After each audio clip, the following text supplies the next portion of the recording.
Well, I was very pleased that the committee asked Barney to introduce me, because, as they say in Lithuania, we've stolen a lot of horses together.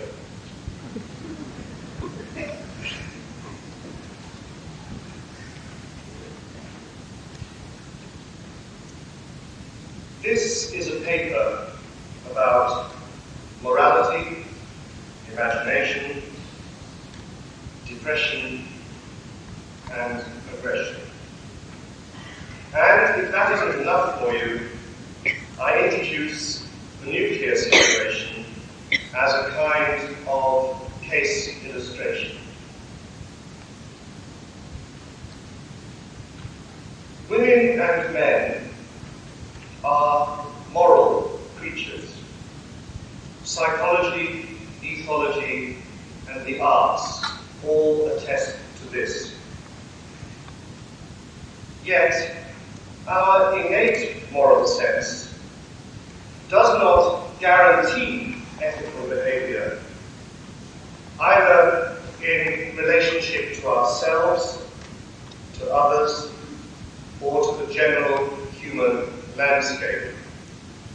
No, on its own, this moral sense just won't do. There has to be some dialogue and interaction with a different kind of morality. Sense has to be cultivated into sensibility. This second morality, easy to recognize, but hard to describe accurately, generates tolerance, openness, and forgiveness. I want to call it moral imagination, and distinguish it from the first, fundamental, ineluctable morality. That I would like to designate original morality, and the reference to original sin is deliberate. In the paper, I suggest that while these two moralities differ, there is a crucial articulation between them. Original morality, tragic on its own, is the stuff and base out of which moral imagination arises. We need not judge between the two, branding one as schizoid and the other as mature and concerned, for original morality is not all crazy blood and bone. Nor does one kind of morality adhere to the ego and the other to soul, for both subsist in each of these. Nor shall I be talking of the need to make personal a collective moral code, or render human an archetypal superego. For original morality is already personal and part of human experience. I don't want to play favourites between original morality and moral imagination. Neither is divine. If it lies anywhere, divinity lies in their conclave. The intention is to do more than aim towards a synthesis that would simply set two moral viewpoints side by side and then transcend their differences in a calm and superior manner. The tension within morality cannot be resolved as easily as that. Proposing that there are these two moralities may illuminate some of those perennial conundrums about destructiveness, wickedness, and the shadow. These may be recast so that such dark riddles are seen as reflecting a clash of moralities, rather than a struggle between morality and immorality, or between conscience and evil, or between ego and shadow. Morality itself is a paradox, a conflicted ideogram. The split resides in man's perception, not between his moral side and his so-called baser aspects. That women and men have shadows is an obvious truth. Of course they do, and they know it far better than their analysts concede. If we could move from original morality to moral imagination without losing the contact between them, and do this easily and reliably, then there would be no need for the paper. I would like to show how it is depression, functioning on a personal basis, and even more importantly, on a cultural level, which is one of the main obstacles to the development of moral imagination. Depression will be presented as a kind of philosophy whose ideological stance is set against the reciprocity of original morality and moral imagination. But first, we should look at what is involved in a term such as original morality.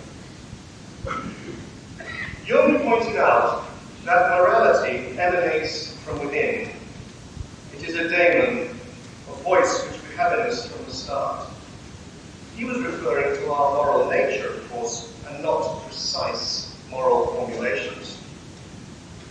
Jung's focus was on the split which tends to develop between deeply personal ethics and the collective moral code.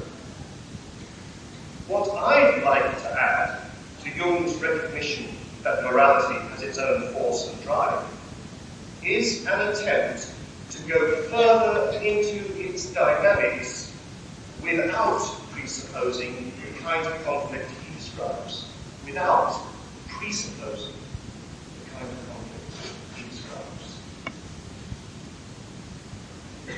In contemporary psychoanalysis, we see similar claims being made for some kind of innate moral sense. One of Klein's contributions was to raise the possibility of the superego's being an innate factor.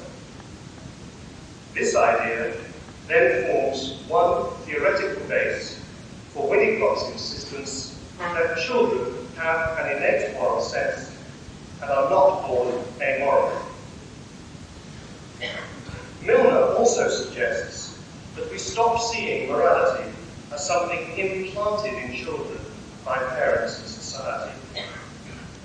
And after all, I would say that the Oedipus complex is as much about intergenerational cooperation and lineage as it is about competitive rivalry and father murder. Further, what ethologists tell us about animal behavior suggests that cooperation has always existed alongside competition. Both are equally archetypal. As Mary Shelley knew, man and monster are one. But, as I've said, in spite of all this, original morality is insufficient for the leading of a moral life. It can be experienced as harsh, vengeful, primitive, and cold. It grapples with the appetites. So your bite gets reversed into moral beat. In an adult, in adverse circumstances, this takes the form of a profound suspiciousness of others, a tendency to jump to the worst possible conclusions, to rejoice in the other's misery when it seems deserved, and ultimately to retreat into the wilderness to feed on locusts and honey. Occasionally, such a may buttress social order, but somewhere there will always be an inferior element in it, and occasionally, unhappily, the patient plays this part. For the fatal flaw in original morality is its vertical perspective, its obsession with the superior-inferior dynamic. The need to maintain the vertical split, that is, superior-inferior, which is central to original morality, fuels the horizontal split which threatens the world so pressingly just now, that is, America-Russia, for example. The vertical split, superior-inferior, is shifted onto a horizontal plane, then lust. You see, if we ask ourselves what it is that enables such so-called shadow projections to be effective, we have to posit some hypothetical force, such as original morality. For something enables me to take a superior position in relation to you, leaving you smelling of my shit. The judgmental flavour of shadow projections, which is crucial to them, may be laid at the door of original morality. In this isolated, pure form, original morality has helped to create our divided world slouching towards apocalypse. But it nonetheless remains vital to see beyond the developmental aspects of original morality, to value it as a lifelong capacity, as well as concentrating on what has to be achieved to overcome it. Even if original morality may be seen to dominate a certain phase of development, it contributes a potential richness of texture and quality to all phases, and not merely as an anti-original ego. For if original morality does cast things in black and white are genuine colours. In them, images of perfection and perfectibility are kept alive. Oh, it's true that they are bodiless, humourless, careless, but they are reassuringly perfect nonetheless. And it's true that original morality is essentially a morality of narcissism, of the Ouroboros, of once and for all magical redemption. But it is precisely these problematic features that we often need. Original morality saturates behavior, serving us as a well into which we can dip, regenerating ourselves, overcoming cynicism, recapturing enthusiasm, relieving pain. Original morality keeps alive our dreams of getting things done as planned. In pathological form, this may be an addiction to perfection, but original morality also stands as a prefiguring of its partner, or an imagination, just as the self prefigures the ego. Original morality has a function then. As Jung noted, striving after moral perfection is not only legitimate, but is inborn in man as a peculiarity which provides civilization with one of its strongest roots. Original morality is a broad horizon reality for all its oversimplification and certainty. Insight exists along with obtuseness, loving kindness along with cruelty, creative power with destructiveness.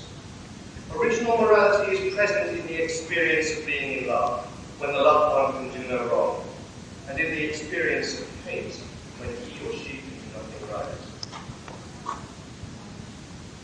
I hope a picture is emerging in which the task of the one confronted with original morality, parent, friend, or others, the task is to defuse, moderate, mediate such morality, tenderize it, round it out, render it fruitful, de-idealize it, shake it up a bit, but not to do away with it altogether. So, by now you're probably asking, what is this thing called moral imagination you should learn? Broadly speaking, as the moral aspect of imagination, it is moral imagination that we use when confronted with a pressing, problematic, and especially a conflict-laden situation. Moral imagination is the means by which we apply our imagination to complex social and political issues. Moral, because a choice may have to be made. Imagination, because that choice may have to be ingenious, less than clear-cut, a compromise, or a creatively improvised adaptation. Let's now look in more detail at what's involved. At first, my approach is going to be an oblique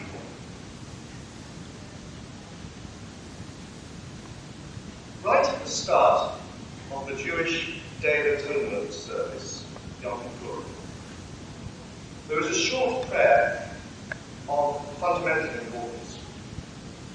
So central is this prayer that in some congregations it is not recited by the reader alone, but together with two members of the congregation.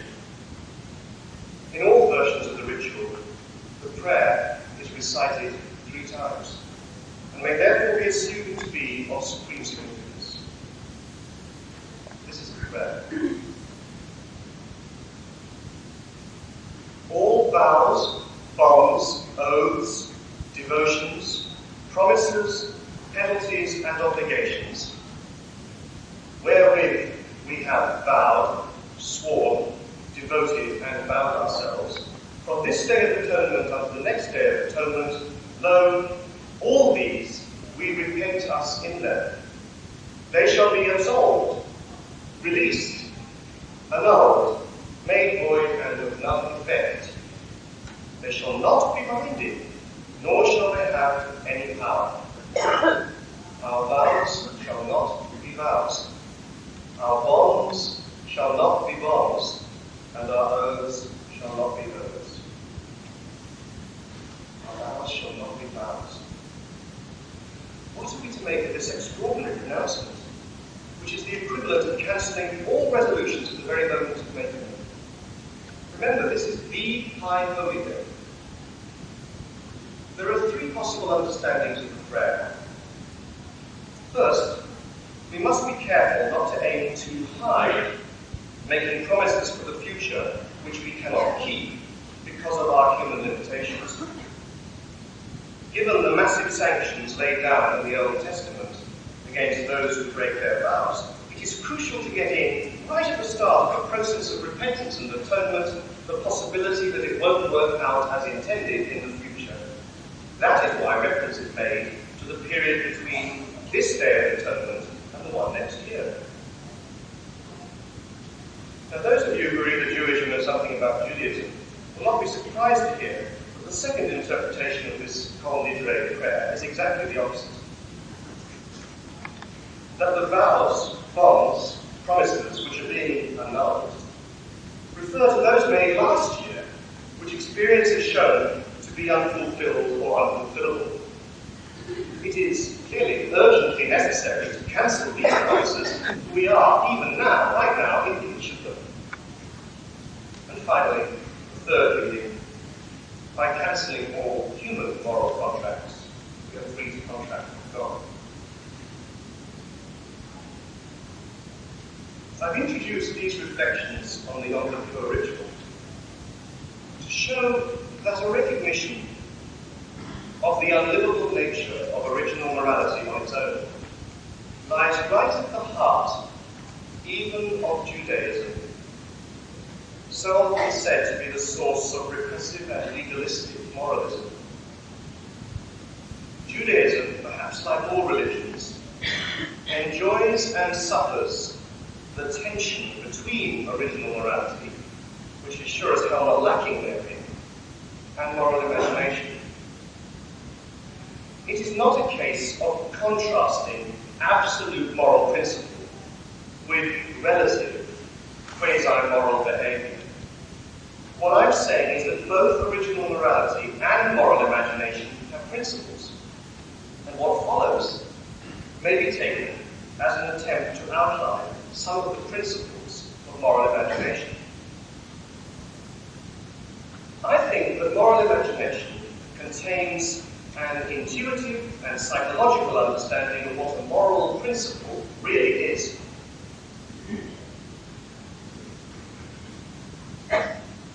Moral principle differs from etiquette or good manners in that moral rules are not taught as rigid rules that it is sometimes right to ignore.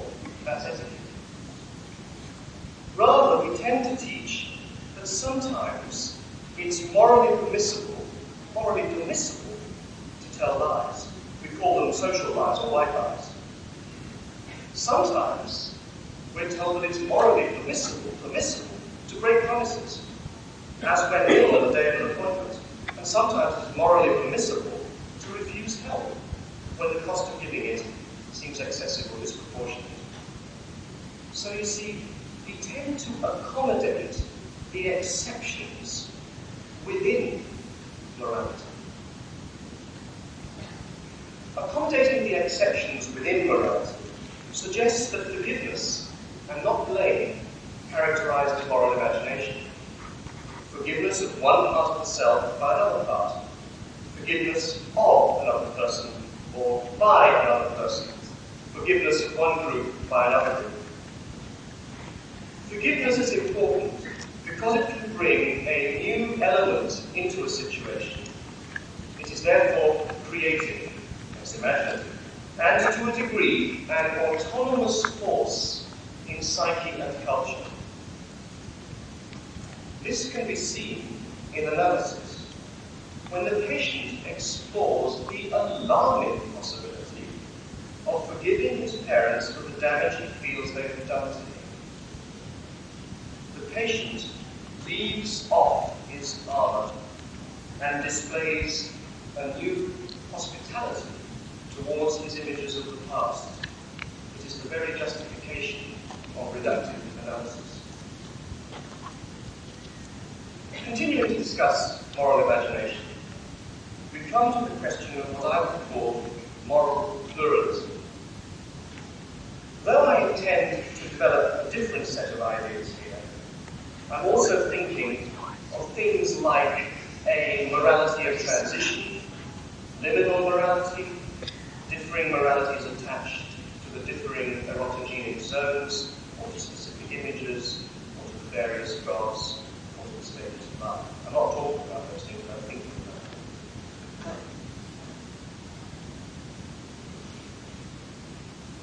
If one looks at the multifarious moral commandments and prohibitions which exist, it is very difficult indeed to state one general principle or even a few general principles which connect all of them. They are unavoidably plural. It is their essence to discriminate innumerable kinds of approved and disapproved behavior. This can also be seen in the Day of Atonement ritual, in which enormous lists of specific sins are confessed out loud. General confession seems inadequate, even though it is general absolution which is sought. The specific, the nitty-gritty, the plural images of sin are thrust forward. This is so because human beings do not have a single dominating concern or goal, no one supreme interest. And the concerns, goals, and interests which may be observed are again innumerable. It is not a question of moral perception, but of moral perceptions. There is a need to reconcile, or to downplay, or to privilege very different concerns, and this is true for individual and society alike. One man's meat is another man's poison. One man's meat may be poisoning another man's meat. One man's poison may meet another man's needs. What we admire and value in ourselves and others need not follow any logical format.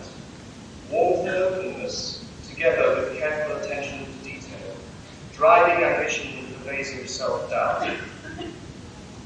Societal conflicts and political pluralism are model and mirror for these moral conflicts of the soul. It follows that moral imagination typically requires a weighing up of conflicting claims. For example, should I support my friend when I know he's in the wrong? My response to this kind of question, coupled with my responses to myriad others of equal difficulty, inform the dynamics of social communitas and moral imagination. It is here, in the weighing of claims in conflict, that original morality then comes into its own, vital for the workings of moral imagination. This is where the capacity to see things in black and white suddenly becomes crucial. It gives some energy to moral imagination. It helps us in our endeavour to use the moral knowledge we have always had. Thus far, I've been pitting moral imagination against the adoption of single criterion ethics. I've been arguing that there is a psychological value in facing a conflict of claims, something more than a mere acceptance of practical realities, which would be, I suppose, moral relativism or situation ethics. I'm not talking about it. It's important not to see moral imagination as just the daily, ordinary version of original morality, or as the relative outcome of absolute principle. Pluralism is not the same as relativism. Pluralism is not the same as relativism. Perceiving a conflict of moral principles is not the same as accepting that a life principle has to be watered down. Moral relativism implies a hierarchy in which a principle is placed above and distinct from praxis. Moral pluralism sees no value in unlivable principle, nor takes such a pat on the head, there attitude to moral failure, based on what seem to be unavoidable concessions to human appetites. There's a name for that attitude: casuistry. The principles involved in moral pluralism embrace their own tricksterish failure in the world. We accommodate the exceptions within morality. The exception is the rule. When we reflect upon moral pluralism as an experience and in emotional terms, aggression can't be avoided.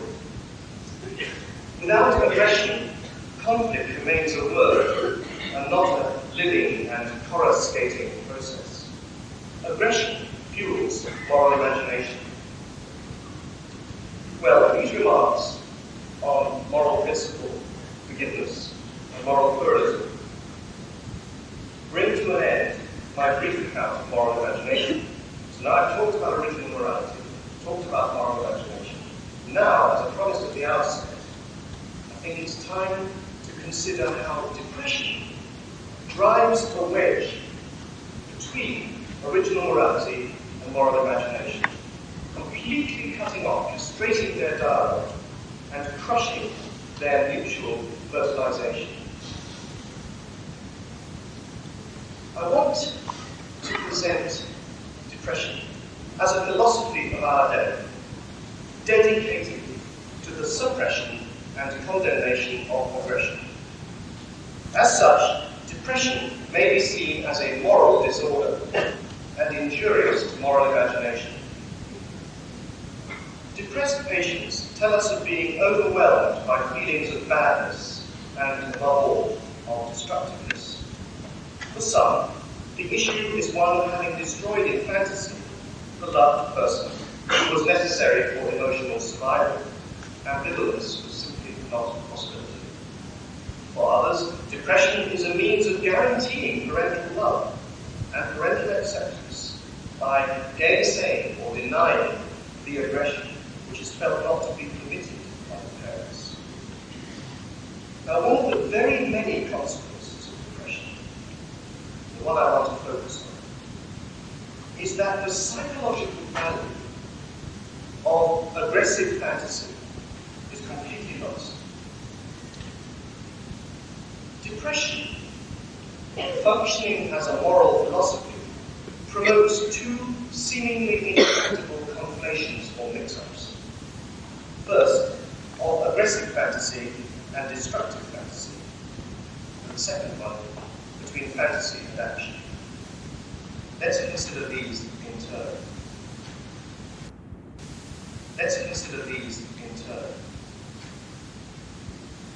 Aggressive fantasy has its own telos, its own goal. In saying this, I do not intend to minimize the damaging, negative, painful, perverted, controlling aspects of aggressive fantasy. However, the observation has often been made that aggressive behavior in the form of healthy self-assertion is a necessity for survival in both an absolute and a social sense. My concern today is much more with aggressive images and images of aggression. Aggressive fantasy promotes one very important style of consciousness: images of tearing things up, dissecting them, controlling them, playing with them, making use of them. It has much to do with our desire to know things, not in itself completely bloodstained and unreflected. For bad science is not science per se. Aggressive fantasy can bring into play that interpersonal separation without which the very word relationship would have no meaning. In this sense, aggressive fantasy may want to make contact, get in touch, relate. And the same is true for internal units and processes. Aggressive fantasy enables separate images of the parents to emerge and other embargoes. And inner discriminations come into being. For example, what theory is pleased to refer to as the ego-self axis. At one moment, a violent urge may express a striving to be free, and at the next, a desire to relate. Aggressive fantasy forces an individual. Aggressive fantasy forces us to consider our conduct of our personal relations. When he fantasizes an aggressive response to his desires on the part of the other, a person is learning something about that other as a being with a different but similar existence to his own. What I'm saying is that without aggressive fantasy, there would simply be no cause or very little cause for concern about other people at all. And so aggressive fantasy, this is its telos, points beyond ruthlessness to discover the reality and the mystery of persons. It is only when intense aggressiveness exists between two individuals that love can arise. Aggressive fantasy is playful at times, even humorous, a continuous cartoon of ejaculatory, exploratory enjoyment, a jouissance. Since it is composed of images as much as impulses, aggressive fantasy can be approached via its specifics. Thus, Freud, in his paper, A Child as Being Equal, and Jung, who, when writing about the treatment of depression, suggested that getting to the inherent fantasies leads to, quote, enrichment and clarification of the affect. But I think it's clarification of the image which is needed in relation to aggression. Biting is not tearing. cutting, nor punching, nor shooting, nor beating. Aggressive fantasy, just like incest fantasy, has a refueling and regenerating function, and this is accentuated the more extreme the fantasy. For aggressive fantasy returns us to basics, to evolutionary dangers, just as much as to the mother's body or the father who bars our path.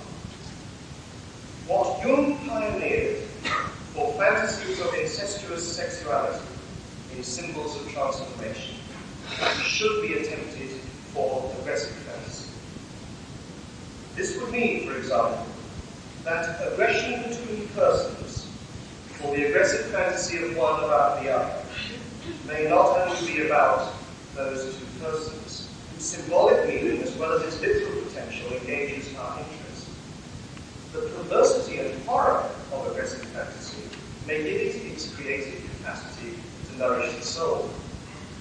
Just as with sexuality and spirituality, the transformation of aggressive fantasy would tend to be in the general direction of its opposites, creativity and moral imagination, towards forgiveness and the new departure which that can bring, towards moral pluralism and towards an acceptance of the body's irreducibly aggressive emotions.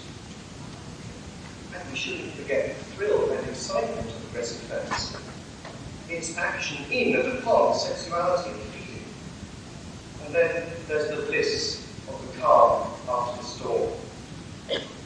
Aggressive fantasy, breaking taboos as it does, proposes an image of human moral creativity, shorn of idealizations and full of errors. Jacob wrestling with his angel. Transformation is never easy, sometimes destructive, and it's impossible to order it on room service. Renewal and aggression are twins. And finally, in this survey, there is the part played by aggressive fantasy in the formation of an aesthetic sense. The gut response, that free play of imagination which permits one to react outside of the rules. In myth, when Kronos turns on Uranus, one of the imaginable birth moments of Western culture, he cuts off his father's genitalia with a sickle, casting them into the sea. From them, Aphrodite is born, the goddess of love. Out of the despairing, murdered ejaculate steps the epitome of beauty. And here too, the imago of the child as phallus has its archaic roots. It seems to me that it is no accident that so many contemporary depth psychologists have needed to make of the aggression-depression dynamic a central part of their theorizing. Nor is it coincidence, for instance, that Hermann Hesse's counterpart to Narcissus, the one who leads a life of mind and spirit, is Goldmund, as often killer as fornicator. You may recall that I mentioned that depression promotes two conflations, and we've been looking at one of them between aggressive fantasy and destructiveness. The other mix-up, slightly more difficult one to explain, the other mix-up is about the confusion between fantasy and action. Here, the designation of depression as a moral philosophy makes sense. In depression, we can see a distorted application of what in philosophy is referred to as intentionality. Any emotion, and that includes fantasy, will construct an object towards which it is directed, towards which it has intention. For example, I cannot be aggressive save in relation to an object of aggression, or believe without an object of belief. For most of us, most of the time, when the intentional object intrudes into our perceptual field, we contract it, relate to it, converse with it. It becomes a component of imagination.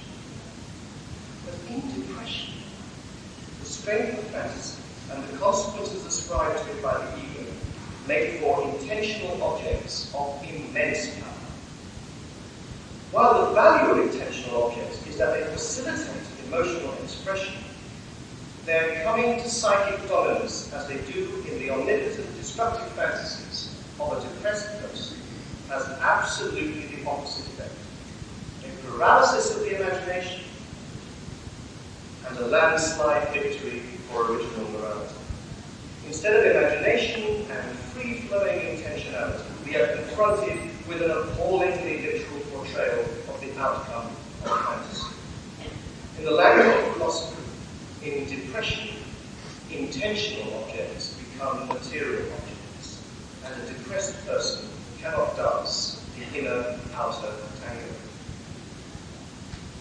Now, I've been working up these ideas about depression at some length, because I think they have particular relevance to our reactions and responses to the nuclear threat. This is my case illustration. Consider, in almost every respect, the emotional dynamics of our confrontation with the nuclear situation replicate and stimulate those of depression. There is a confusion between inner and outer. Inner fantasies of world destruction, which have always existed, are now literal fact. There is an enormous fear attached to the expression of aggression today, total war might result. The imagination is overwhelmed, and the ego searches for something to blame. History, the system, the patriarchy, the enemy, or even the scientific ego itself. For me, the issue that presses is that of our powerlessness in the face of the nuclear problem. We need to distinguish between the psychological dynamics of the world political situation as such, and the specific psychological dynamics of our inertia and impotence. Not really what is the case, but why can't we do anything about what is the case? Not what is felt about the Russians, nor why it is felt, but how we feel about a world in which Russians, Americans, and all of us are locked into a certain kind of combination. Now, if we look at things from the kind of standpoint I've been putting forward, the critically disabling anxiety from which we suffer is not paranoid anxiety, hence not characterized primarily by splitting objective identification, projection of shadow, and so forth. In the nuclear age, such concepts, often promoted by depth psychologists, do not illuminate our paralysis, when what used to be regarded as a pathological, over-literal apperception of aggressive fantasy has become the plain fact. We can destroy them. And from that, depression will follow, silencing the articulation between original morality and moral imagination.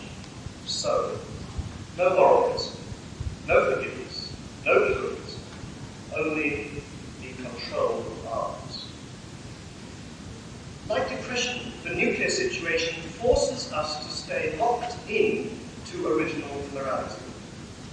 For whether we anticipate with certainty total nuclear destruction, or some kind of peaceful balance based on fear of retaliation, it is certainty itself which keys us into original morality. And when depression and original morality collude, the victim is one's sense of responsibility. Integration of the shadow becomes a pious nonsense. If nuclear weapons have injured our capacity for moral imagination, they certainly show our need for it. But cultural depression will prevent the need from being met. Hopelessness has become global, and there is no space for good and compassionate thoughts about ourselves. In our culture, depressive fear of our own destructiveness and the corresponding paucity of moral imagination in relation to that has reached epidemic proportions. Our culture suffers from a collective depressive delusion that it is all bad, all destructive. We are therefore alienated from the possibility of forgiveness. And what is more, the process is circular. Depression and original morality feed into one another, so that we cannot extract the value from our aggressive fantasies. When we talk of the positive side of the shadow, or of healthy aggression, we should take care not to neglect the depressive block in us, which prevents such gold from being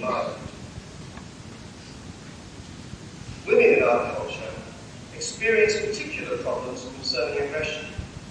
And this may be one of the reasons for their statistically greater tendency to become depressed. For women have much to feel aggressive about. They have to be nice, adopt a passive social stance, worry about their appearance. They are said to be maternal. Their eroticism is limited by male preconceptions, and yet it is women who have led the way in protesting against nuclear assumptions. Perhaps their anger at what is required of them by society has freed their imaginations and enabled them to take action. However, for men and for women, the depressive fear of losing parental love makes it hard to say no to the political parents. It is a problem which is not usually addressed by those who want so-called people to act. It may be useful to recapitulate the argument. I proposed a tension and an articulation within human morality between original morality and moral imagination. In our day, cultural depression has driven a wedge between the two types of morality, depriving the flower of its nourishment. Depression accomplishes this, I've been saying, by suppressing aggressive fantasy, which is itself the crucial element in moral imagination. Understood in the broad, accepted dream of a planetary culture or perish in a nuclear war. Now, I had thought to stop my paper here with depression as the problem, so to speak. We're conscious of the fact, but there are many positive aspects to depression. I gradually became aware that depression, the problem, could also be visioned as a kind of solution, or at least as an ambience in which solutions could be worked upon, there being no obvious solution as such. Overcoming depression involves a reconstruction and reconstitution of the internal world, so that losses are made good somehow, or accommodated to anyway. Imagoes of others and parents are allowed a fruitful life, and personal responsibility for disaster is reassessed.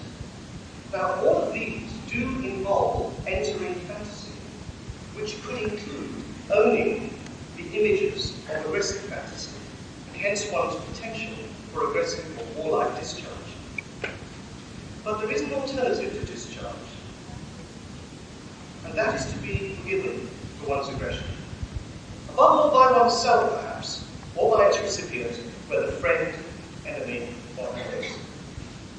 Described in this way, depression may be seen as lying at the heart of moral imagination, and especially forgiveness.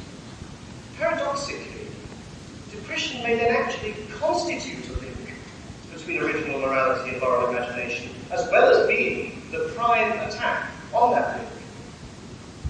Maybe we can actually see in depression something of a stimulant to moral imagination.